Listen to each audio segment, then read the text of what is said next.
Hello everyone students, कैसे हैं आप सभी लोग।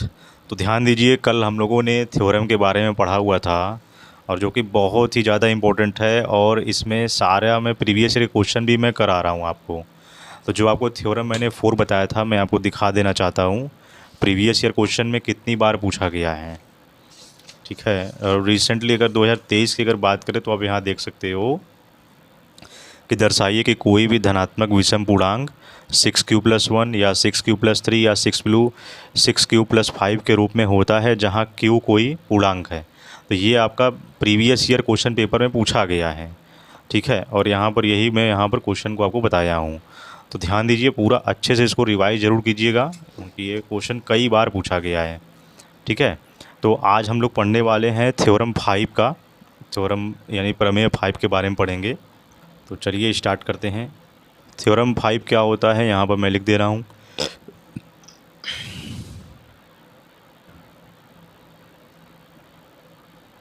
प्रमेय 5 क्या है? यूक्लिड के विभाजन लेमा का प्रयोग करके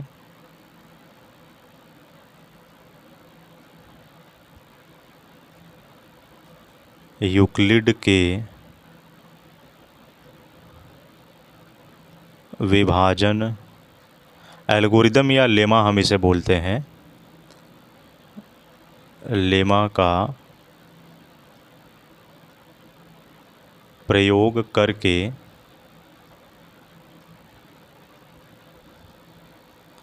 सिद्ध कीजिए कि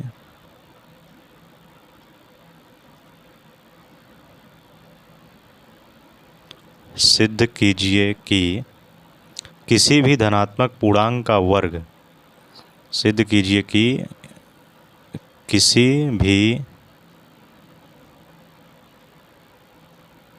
धनात्मक पूर्णांक का वर्ग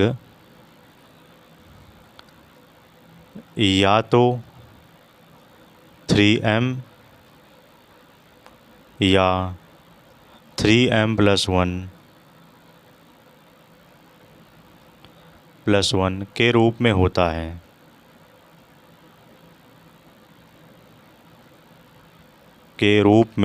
है। अब इसे हमें प्रूफ करना है, तो यहाँ लिखेंगे प्रूफ। हम मान लेते हैं कि n कोई धनात्मक पूर्णांक है।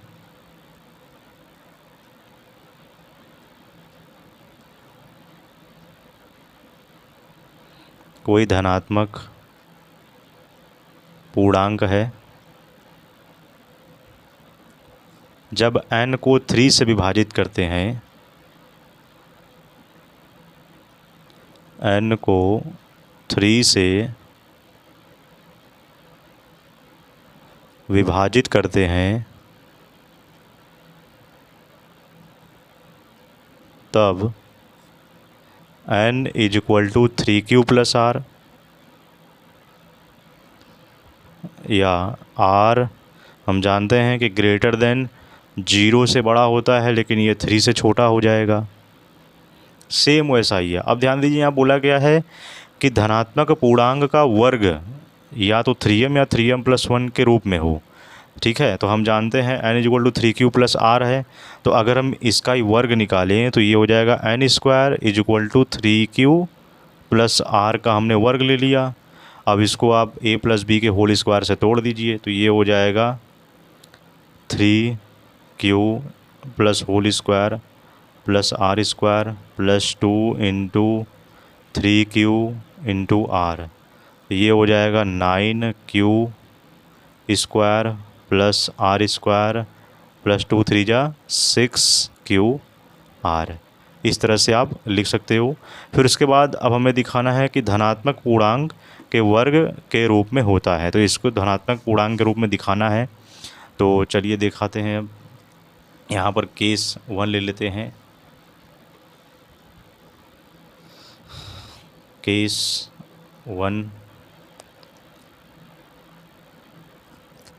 1 में ले लेते हैं r = 0। r = यदि हम 0 ले लेते हैं तो क्या हो जाएगा, n² = अगर यहाँ R 0 हो जाएगा, यहाँ भी R 0 हो जाएगा तो केवल 9Q बचेगा, यानी 9Q² बचेगा। इसको हम ऐसे भी लिख सकते हैं, बराबर 3 × 3Q² लिख सकते हैं। अब यहाँ पर हम इस 3Q² को मान लेते हैं 3m, क्योंकि यहाँ क्वेश्चन में लिखा हुआ है 3m। तो यहाँ पर हमने दिखा दिया n² = 3m, मतलब क्योंकि m हमने क्या ले लिया, 3Q²। ठीक है, यहाँ पर आप दिखा दीजिए। फिर इसके बाद केस 2 ले लीजिए, केस 2। लेकिन ध्यान दीजिए यहाँ पर 3m एक तो मेरा प्रूफ हो चुका है, दूसरा केस 2 ले लेते हैं r = 1 लेने पर। तो n = ये हो जाएगा, r = यदि 1 ले ले तो क्या होगा यहाँ पर 9Q² + 1 का स्क्वायर हो जाएगा, अब प्लस 6Q × 1 हो जाएगा। तो ये हो जाएगा 9Q² प्लस ये हो जाएगा 6Q + 1। ठीक है, अब यहाँ से फिर से हम 3 को कॉमन ले लें अगर इन दोनों में से, तो 3 को कॉमन लेने पर क्या होगा, ये हो जाएगा 3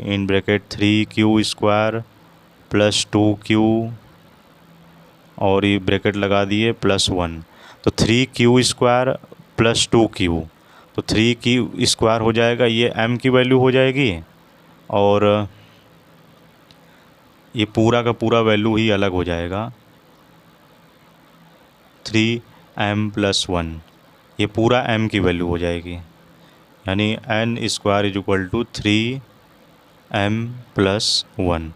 वेयर यहाँ दिखा दीजिए कि जो मेरा m है, ये m क्या है, 3Q² + 2Q है।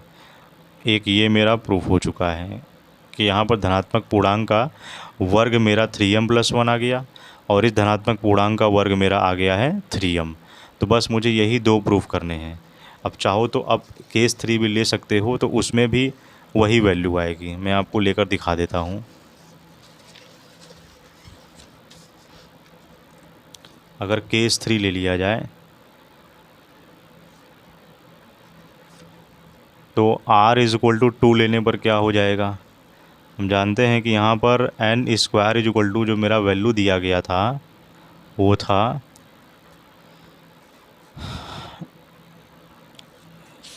कहाँ गया, 3m + थोड़ा सा यहाँ पर देखना है, 3Q² 3m + 1 इसी में रख लेते हैं, 3Q + r जो दिया गया है, r = 1, r = 2 लेना है, इसी में रख देंगे तो 3Q + 2 हो जाएगा। ठीक है, या यहीं पर रख देते हैं जो वैल्यू आई थी, इसको ऐसे सर्कल कर लेंगे। r की वैल्यू लेनी है 2, यानी क्या आया था वो वैल्यू, 9Q² आया था, 9Q² + 2² + 6Q × 2। सॉल्व कर दीजिए, 9Q² + 4 + 6 2 12, Q आ गया। अब यहाँ से 3 हमको कॉमन लेना है, तो कॉमन कैसे होगा, 4 दी गई है यहाँ पर, 4 3 और 1 4, इस 4 को हम 3 + 1 लिख सकते हैं, तो ये हो जाएगा 9Q² + 3, इसको हम 3 + 1 लिख देंगे अलग अलग, तो 3 + 12Q, इसको एक ब्रैकेट में लिख लिए और इस 1 को हमने बाहर लिख लिया, क्योंकि 3 + 1 ऐड करेंगे तो मेरा यही आ जाएगा। अब यहाँ से 3 को कॉमन ले लीजिए, तो ये हो जाएगा 3Q², ये हो जाएगा यहाँ +1 हो जाएगा और ये हो जाएगा 4Q और +1 और यहाँ बाहर मेरा 1 हो जाएगा। ठीक है, तो अब इस पूरा जो ये वैल्यू हो जाएगा मेरा, ये m की वैल्यू हो जाएगी, यानी n² = हो जाएगा 3m + 1। वेयर दिखा दीजिए जहाँ m की वैल्यू क्या है, 3Q² + 4Q + 1।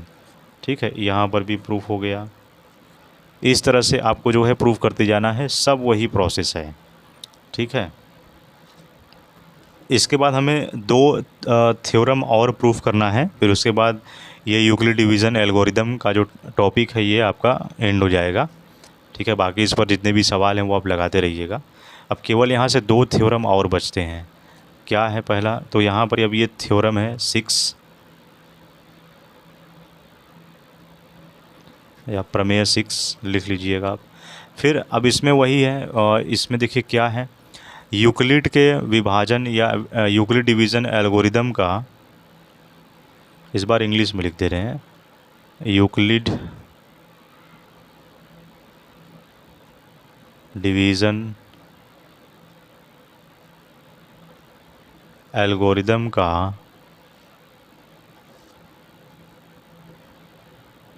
उपयोग करते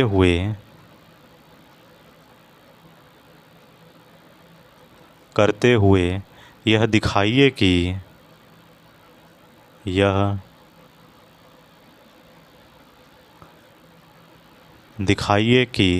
किसी भी धनात्मक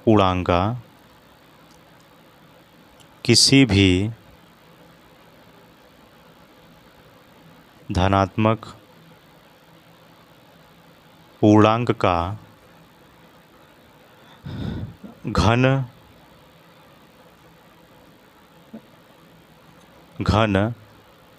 के रूप में होगा, घन के रूप में होगा। और वो घन कैसा होगा, यहाँ देख लीजिए, वो 9m या 9m+1 या 9m+8, जहाँ m कोई पूर्णांक है, m कोई पूर्णांक है। तो फिर से देख लीजिए क्या है, थ्योरम लिखा हुआ है, यूक्लिड डिवीज़न एल्गोरिदम का उपयोग करते हुए हमें यह दिखाना है कि कोई धनात्मक पूर्णांक घन के रूप में है। तो क्या है वो, 9m और 9m+1 या 9m+8 जो है ये एक घन का एक पूर्णांक का रूप है, एक धनात्मक पूर्णांक के घन का रूप है। तो इसे हमें दिखाना है कि 9m 9m+1 9m+8 एक घन के रूप में है। तो जहाँ m क्या है, इसमें ये एक पूर्णांक है, पूर्णांक को हम इंग्लिश में इंटीजर बोलते हैं। पूर्णांक क्या होता है, इसमें आपका जो है धनात्मक प्राकृतिक संख्याएं और ऋणात्मक प्राकृतिक संख्याएं के साथ साथ पूर्ण संख्याएं भी होती हैं, मतलब जीरो के साथ, है ना। जैसे -1 -2, ये -4 -3 -2 -1, फिर 0, फिर 1 2 3 4। तो ये सारा जो है अगर एक नंबर लाइन में लिख दिया जाए तो मेरा एक इंटीजर बन जाता है, पूर्णांक बन जाता है, जिसमें ऋणात्मक प्राकृतिक संख्याएं और धनात्मक प्राकृतिक संख्याएं के साथ पूर्ण संख्याएं भी मौजूद होती हैं। तो इसे ही हमें दिखाना है कि ये एक धनात्मक पूर्णांक का घन है। ठीक है, तो चलिए लगाते हैं। तो हम इसमें सबसे पहले मानेंगे, सेम वही प्रोसेस इसमें भी है। ये हो जाएगा प्रूफ कि माना n कोई धनात्मक पूर्णांक है, माना n कोई धनात्मक पूर्णांक है, धनात्मक पूर्णांक है, n को 3 से भाग देने पर, n को 3 से भाग देने पर माना q और शेषफल r है, माना भाजक q, भाजक नहीं भागफल होगा क्योंकि ये भागफल होता है, भागफल q और शेषफल r है। तो यूक्लिड के विभाजन के प्रमेय से लगा लेते हैं। तो यूक्लिड के विभाजन एल्गोरिदम से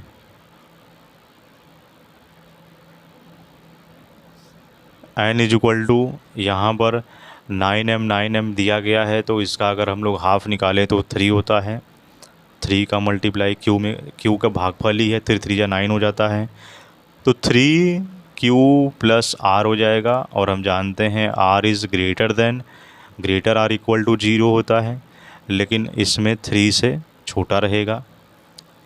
तो अब यहाँ पर हमको घन दिखाना है। सेम वैसे ही क्वेश्चन जो यहाँ पर वर्ग था, अब इसको घन के रूप में दिखाना है, तो दिखा दीजिए। तो अब n इज इक्वल टू, यानी n क्यूब ले लेंगे क्योंकि घन दिखाना है, तो ये हो जाएगा 3 प्लस r, इसका भी घन ले लीजिए। अब इसका फार्मूला क्या होता है, हम लोग फार्मूला जानते हैं, a प्लस बी का होल क्यूब का फार्मूला क्या होता है, निकाल दीजिए। ये होता है 3q का whole cube plus r cube plus 3 into 3q into r, और फिर ब्रैकेट में होता है 3q प्लस r। ये हो गया। अब सबका मल्टीप्लाई कर दीजिए, तो 3 3 जा 9, 3 जा 27, ठीक है। तो ये हो जाएगा 27q क्यूब प्लस, यहाँ से इसको निकाल दीजिए, 3 त्रिक 9 त्रिक 27 क्यू स्क्वायर हो जाएगा, क्यू स्क्वायर आर हो जाएगा, या इसको हम पहले आर क्यूब लिख लेते हैं। तो 3 3 जा 9, 9 3 जा 27 क्यू स्क्वायर आर हो जाएगा, यानी प्लस 27 क्यू स्क्वायर आर, फिर प्लस इस फिर 3 का मल्टीप्लाई हो जाएगा, 3 3 जा 9 क्यू आर स्क्वायर हो जाएगा, 3 3 जा 9 क्यू आर स्क्वायर हो जाएगा बस। और यहाँ से आर क्यूब है, तो इसको ऑर्डर वाइज में आप लिख लीजिए। अब इसमें केस 1 हम लोग लगाते हैं। ये वैल्यू मेरी आ चुकी है, n क्यूब का वैल्यू आ चुका है यहाँ से। अब इसमें केस वाइज सॉल्व करेंगे।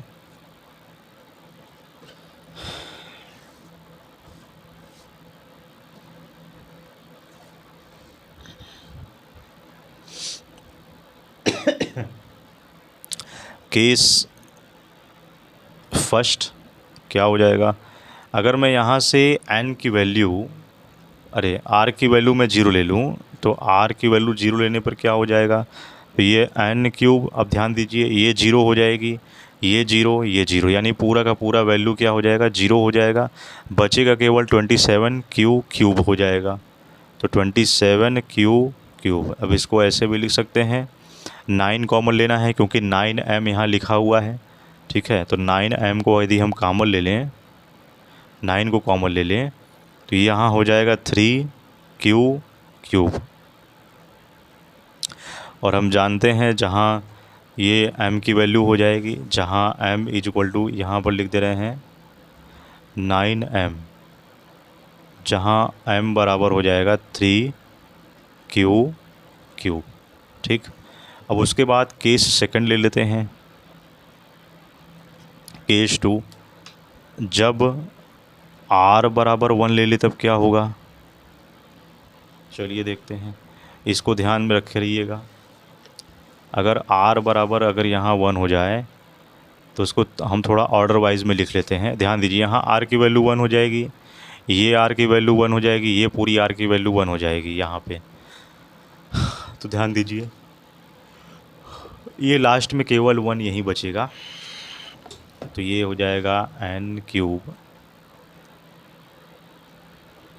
Is equal to 27q cube plus 27q square plus 9q plus 1। r को हमने बाहर कर दिया है, ठीक है। यहाँ पर जो r क्यूब की वैल्यू जो थी, ये r क्यूब की जो वैल्यू थी, ये लास्ट में हमने ले लिया है 1 के रूप में। बाकी 27q स्क्वायर आपका रहेगा ही, और 9q आपका रहेगा ही, ठीक। अब यहाँ से 9q को कॉमन लिया जाए तब क्या होगा, 9q देखिए सब में यहाँ पर q दिया गया है, तो चलिए निकाल लेते हैं, 9q को कॉमन लिया जाए। 9q को यदि कॉमन लेते हैं तो ये हो जाएगा 3q हो जाएगा, 3q स्क्वायर हो जाएगा, 3q स्क्वायर प्लस 9 को लिया जाए, 9 9 27 है तो ये हो जाएगा 3q हो जाएगा और प्लस 1 हो जाएगा, क्योंकि यहाँ पर क्या है 9q को ही हमने कॉमन लिया है। फिर यहाँ हो जाएगा +1। ठीक, अब यहाँ पर आप निकाल दीजिए इस पूरी जो वैल्यू दी गई है, यहाँ ध्यान दीजिए, ये इस q को भी हमें साथ में ले लेना है। तो यहाँ पर हम इसे लिख सकते हैं 9m+1, जहाँ m = हो जाएगा यहाँ से q in bracket 3q square plus 3q plus 1, ये आपका हो जाएगा। ठीक है, तो ध्यान दीजिएगा, ये मेरा प्रूफ हो गया। n³ की यहाँ पर वैल्यू आ चुकी है दूसरी। इसके बाद हमें 9 जो है वो हमें क्या लेना था, क्वेश्चन में एक बार देख लेते हैं। हमें यहाँ पर लाना है 9m+8, तो 9m+8 हमें लाना है इस बार, ध्यान दीजिएगा।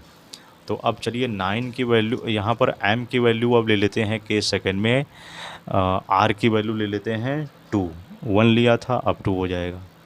तो अब केस थर्ड, r की वैल्यू लेनी है 2, तो वैल्यू रख दीजिए सब में। तो ध्यान दीजिए, अब यहाँ पर जब r की वैल्यू 2 हो गई तो यहाँ पर 8 हो जाएगा, क्योंकि 2 कितनी बार हो जाएगा, 3 बार हो जाएगा। यहाँ पर 27 है तो 27 का गुणा 2 में कर देंगे तो 54 हो जाएगा। और यहाँ r की वैल्यू 2 है तो 2 दूना 4 हो जाएगा और 4 9 कितना हो जाएगा, 36 हो जाएगा।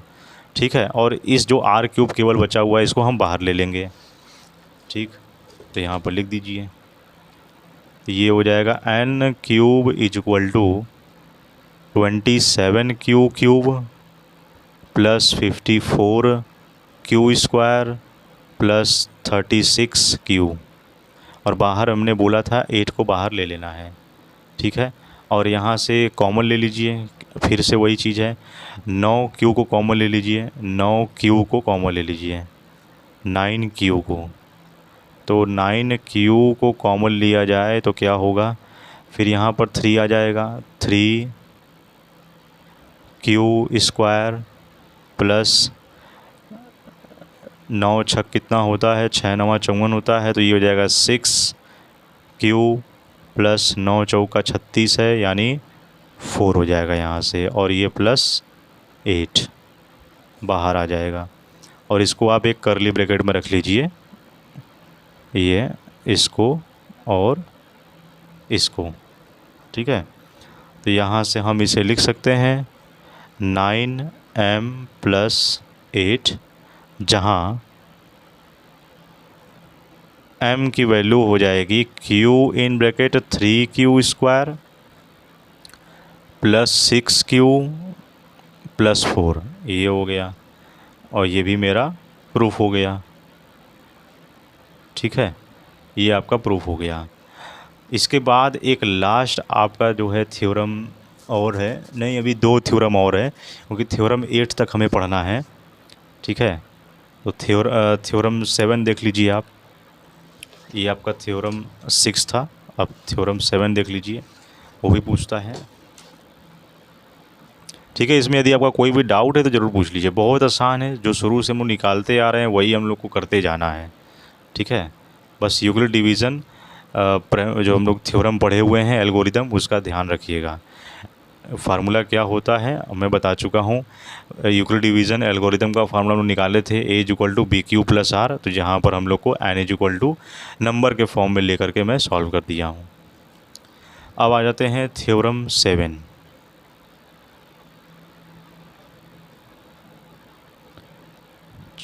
EOREM theorem 7। अब इसमें हमें क्या दिखाना है, यह दिखाइए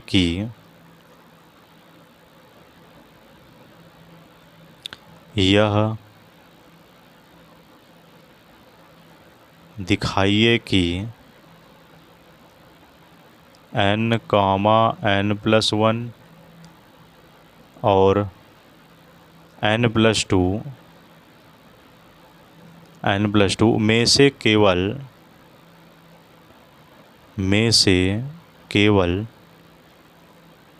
एक ही 3 से विभाज्य होगा, में से केवल एक ही 3 से विभाज्य होगा, एक ही यहाँ से 3 से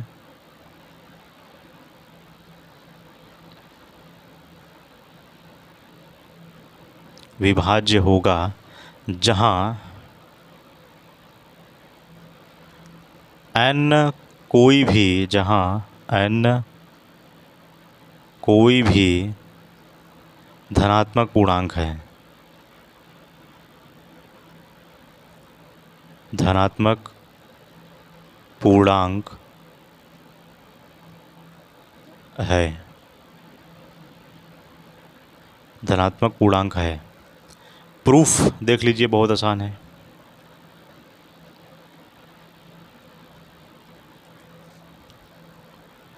तो क्वेश्चन समझ लीजिए क्या लिखा हुआ है। हमें दिखाना है कि n प्लस 1 और n प्लस 2 में से केवल एक ही 3 से विभाज्य होगा, जहाँ n कोई भी एक धनात्मक पूर्णांक है। तो हम वही मानेंगे कि n को 3 से भाग देने पर क्या होगा, n को 3 से भाग देने पर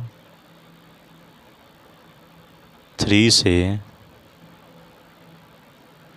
भाग देने पर माना यहाँ पर भाजक q और शेषफल r है, माना भाजक q और शेषफल r है, तो n is equal to 3q plus r हो जाएगा। आपका ध्यान दीजिए, यहाँ पर r जो होता है 0 से बड़ा या बराबर होता है, लेकिन 3 से क्या हो जाएगा, छोटा हो जाएगा। फिर इसके बाद यहाँ पर निकाल दीजिए r इज इक्वल टू, हम अलग अलग नंबर लेकर के सॉल्व कर देंगे, क्योंकि हमें दिखाना है कि n और n प्लस 1 n प्लस 2 में केवल एक ही जो है वो 3 से वो बोला गया है विभाज्य है, मतलब वो डिविजिबल है। तो यहाँ हम दिखा लेते हैं कि यहाँ पर r इज इक्वल टू 0 1 कामा 2 इस तरह से लेना है। तो अब यहाँ पर केस 1 ले लेते हैं, क्या होगा, केस 1। तो अगर हम यदि n इज इक्वल टू हम देख रहे हैं, अगर हम r की वैल्यू अगर 0 लेते हैं तो क्या आता है, r की वैल्यू 0 लेने पर ये तो n is equal to 3q आएगा, ठीक है। यानी यहाँ स्पष्ट देखने पर लग रहा है कि ये 3 से क्या है, एक विभाज्य है, ठीक है, 3 से विभाज्य है। तो यहाँ पर लिख सकते हैं कि तो n स्पष्ट रूप से 3 से विभाज्य है।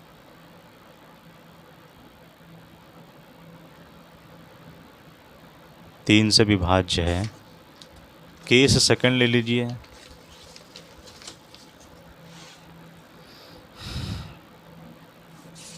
केस सेकंड ले लीजिए।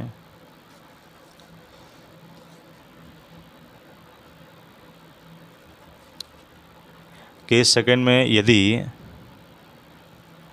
n is equal to 3q plus 1 है, क्योंकि r की वैल्यू हम 1 लिए हुए हैं, तो अगर इसको सॉल्व किया जाए 3q इस प्रकार 1 2 अगर नंबर लिया जाए, 3q प्लस 1 आया हुआ है, 3 को बाहर करने पर इसको हम ऐसे लिख सकते हैं, 1 की जगह 3 माइनस 2 लिख सकते हैं। देखिए, अगर 1 की जगह हम 3 माइनस 2 लिखेंगे तो भी मेरा वैल्यू क्या आ जाएगा, 3 में से 2 हो जाएगा तो 1 बचेगा। तो n इज इक्वल टू ये हो जाएगा 3q प्लस ये हो जाएगा 3 माइनस 2। अब इस माइनस 2 को इधर ट्रांसफ़र कर दीजिए, ये हो जाएगा n plus 2, is equal to 3q plus 3। ठीक है, अब यहाँ से n plus 2 is equal to हो जाएगा, 3 को कॉमन ले लिया जाए तो q प्लस 1 हो जाएगा। ठीक है, अब यहाँ पर देखा जाए कि n प्लस 2 जो है वो स्पष्ट रूप से विभाज्य है। ठीक है, n प्लस 2, क्योंकि देखिए ना क्वेश्चन में आया हुआ है, हमको क्या लेना है, एक n लेना है, n प्लस 1 लेना है और n प्लस 2 लेना है। ठीक है, ये अलग अलग नंबर लेना है। फिर उसके बाद n प्लस 2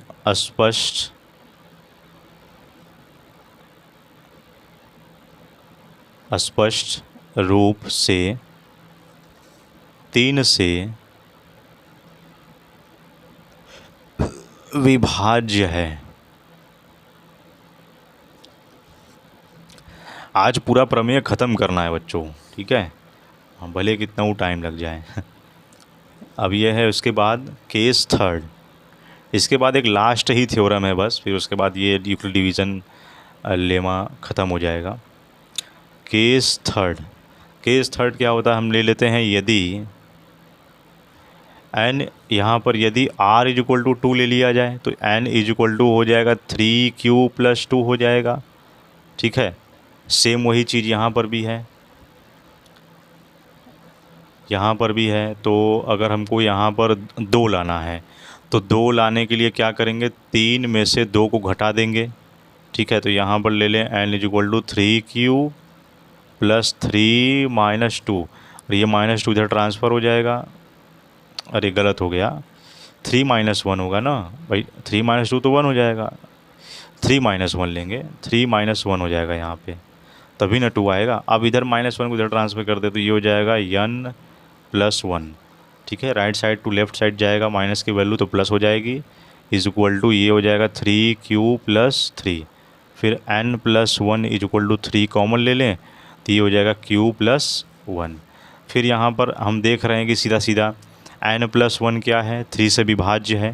भाई सीधा सीधा देख लो ना, यहाँ से दोनों मल्टीप्लाई में है तो n प्लस 1 3 को नीचे ला दें और q प्लस 1 हो जाएगा। तो यहाँ सीधा सीधा देखने में लग रहा है कि n प्लस 1 स्पष्ट रूप से क्या है, 3 से विभाज्य है, क्योंकि भाग हो रहा है, 3 से विभाज्य है। बहुत आसान है, बस इतना ही आपका जो है वो थ्योरम 7 है। अब थ्योरम लास्ट थ्योरम है, थ्योरम 8, मोस्ट इम्पोर्टेंट, अभी आपको बता दे रहा हूँ। ये भी बहुत मोस्ट इम्पोर्टेंट है, कई बार एग्ज़ाम में पूछे जा चुके हैं। थ्योरम 8 ध्यान से देखिएगा, इसमें हमें सिद्ध करना है कि सिद्ध कीजिए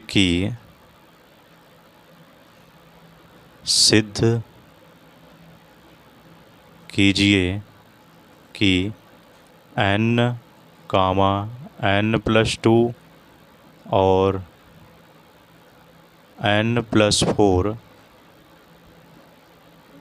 में से केवल एक ही में से, सेम वैसा ही क्वेश्चन तो है, n प्लस 1, हाँ ठीक है, n प्लस 2 और n प्लस 4 में से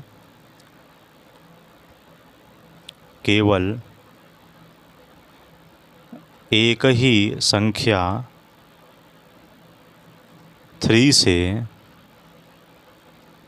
संख्या 3 से विभाज्य होगी,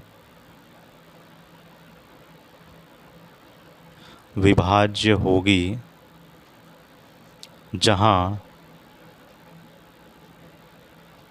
n कोई भी धनात्मक पूर्णांक है, कोई भी धनात्मक पूर्णांक है।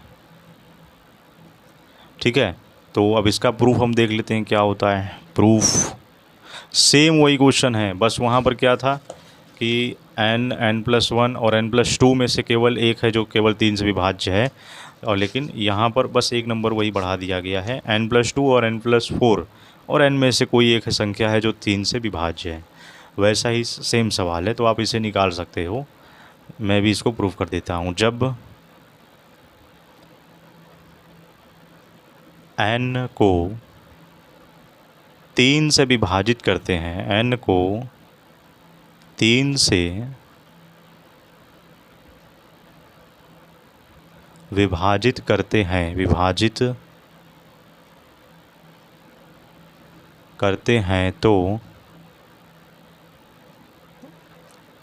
मान लेते हैं कि, करते हैं तो माना भागफल q। एक चीज़ थोड़ा ध्यान दीजिएगा, अगर कहीं पर मिस्टेक अगर हुआ है, ध्यान दीजिए मैंने यहाँ पर लिखा हूँ भागफल या कहीं भाजक मैंने लिख दिया है, भागफल q। तो जहाँ देखिए भागफल होगा वहाँ q होगा।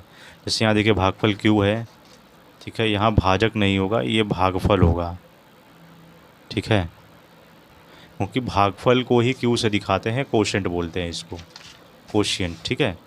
अब है इसके बाद भागफल q और शेषफल r, और शेषफल r है तो, शेषफल r है तो n इक्वल टू हो जाएगा 3q प्लस r, जहाँ r जो है वो 0 से बड़ा या बराबर होता है लेकिन 3 से छोटा हो जाएगा, ठीक है। तो फिर अर्थात हम इसमें r बराबर इसमें हम वैल्यू रख सकते हैं, ठीक है। अब मैं इसको पूरा इस तरह निकालने नहीं जाऊंगा, जब मैं निकाल चुका हूं मैं जानता हूं, बस केवल मैं यहाँ पर डायरेक्ट लिखूंगा कि r इक्वल टू 0 1 2, अगर हो सकता है इसमें से कोई भी हो सकता है, ठीक है। अब थोड़ा सा आप एडवांस आप रहिए, क्योंकि बार बार उसी चीज़ को रिपीट करना अच्छा नहीं होता है। फिर उसके बाद यहाँ पर देखिए डायरेक्ट हम जानते हैं जब r इक्वल टू हमने 0 रखा, 1 रखा, 2 रखा तो क्या आएगा, तो n इक्वल टू आएगा 3q, या n equal to 3q plus 1, या n equal to 3q plus 2। इन तीनों में से कोई एक है जो 3 से विभाज्य होगा। तो इसके लिए हम डायरेक्ट यहाँ पर लिखेंगे केस 1 डायरेक्ट रखेंगे, यदि यानी n इक्वल टू यदि 3q है तो स्पष्ट यहाँ पर देखने में है कि अगर मैं भाई यहाँ पर 3 से विभाज्य कैसे होगा, अगर इसको मैं n/3 लिखूँगा तब q के इक्वल आ जाएगा, जहाँ पर n जो है वो स्वयं 3 से विभाज्य है, जहाँ n स्वयं 3 से विभाज्य होगा।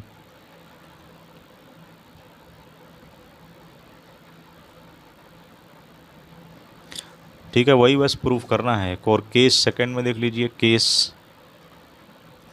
सेकंड में क्या हो जाएगा, हम जानते हैं कि n equal to 3q plus 1 है, फिर यहाँ पर 1 है तो इसे हम 3 माइनस 2 लिख सकते हैं। तो डायरेक्ट लिखिए n plus 2 equal to 3q plus 3, n plus 2 equal to 3 common ले लीजिए तो q प्लस 1 हो जाएगा। अब दे 3 इसके मल्टीप्लाई में इधर आएगा तो डिवाइड में हो जाएगा, इसका मतलब विभाज्य है, यानी जो 3 से विभाज्य है। अब ध्यान दीजिए क्वेश्चन में तो घुमा कर लिखा गया है कि केवल एक ही संख्या 3 से विभाज्य है, लेकिन ऐसा है नहीं, केवल एक ही संख्या नहीं विभाज्य है। उसमें देख लीजिए ये वाला भी 3 से विभाज्य है, ये वाला भी 3 से विभाज्य है, और अगर केस थर्ड निकाला जाए तो इसको भी चेक कर लेते हैं ये विभाज्य है कि नहीं। उसके पहले वाला तो हम निकाल चुके हैं, हम लोग को मालूम है। तो n इक्वल टू 3q, अगर यहाँ पर 3q, अब हमको लेना क्या है, 2 अगर लेना है, 3q प्लस 2 है तो 2 कैसे आएगा,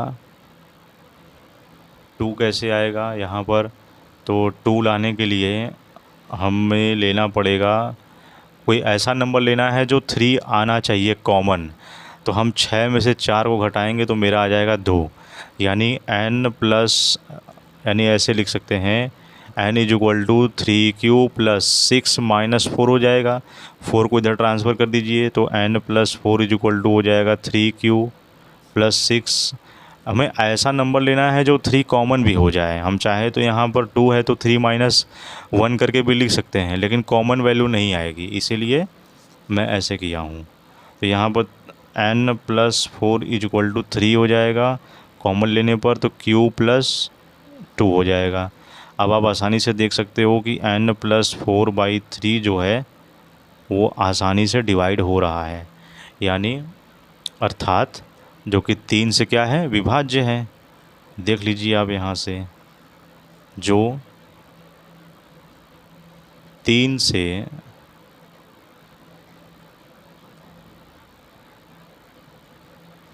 विभाज्य है। ठीक है, बस यही है आपका पूरा थ्योरम, और इस पर बेस्ड मैं आपको होमवर्क दे दे रहा हूँ, इसको आप लगा लीजिएगा। ठीक है, ये भी बहुत इम्पोर्टेंट थ्योरम है और ये होमवर्क के रूप में आपको दे दे रहा हूँ, इसको आप नोट डाउन कर लीजिएगा। पहला क्वेश्चन पूछा गया है कि सिद्ध कीजिए कि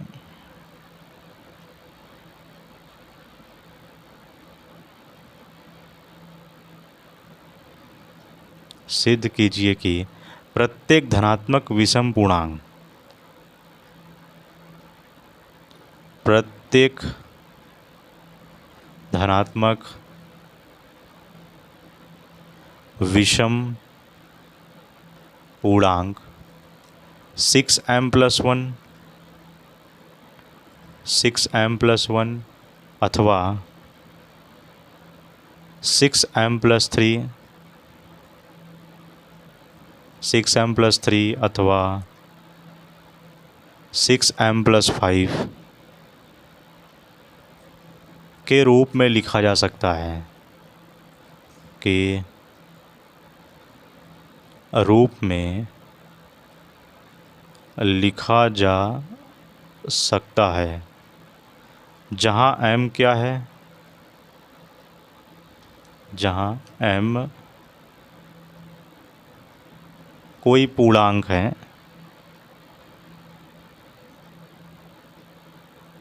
दूसरा क्वेश्चन लिख लीजिए, इसको आप ट्राई कीजिए, नहीं आएगा तो पूछ लीजिएगा, बता देंगे। क्वेश्चन दूसरा लिख लीजिए कि सिद्ध कीजिए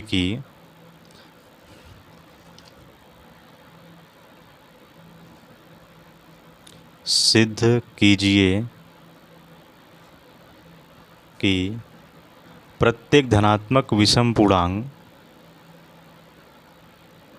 प्रत्येक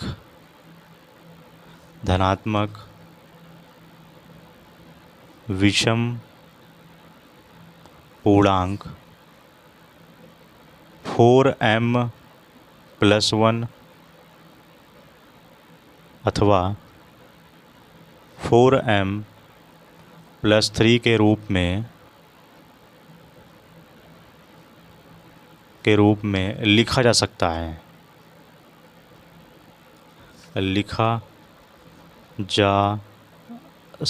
है, और जहाँ m कोई पूर्णांक है।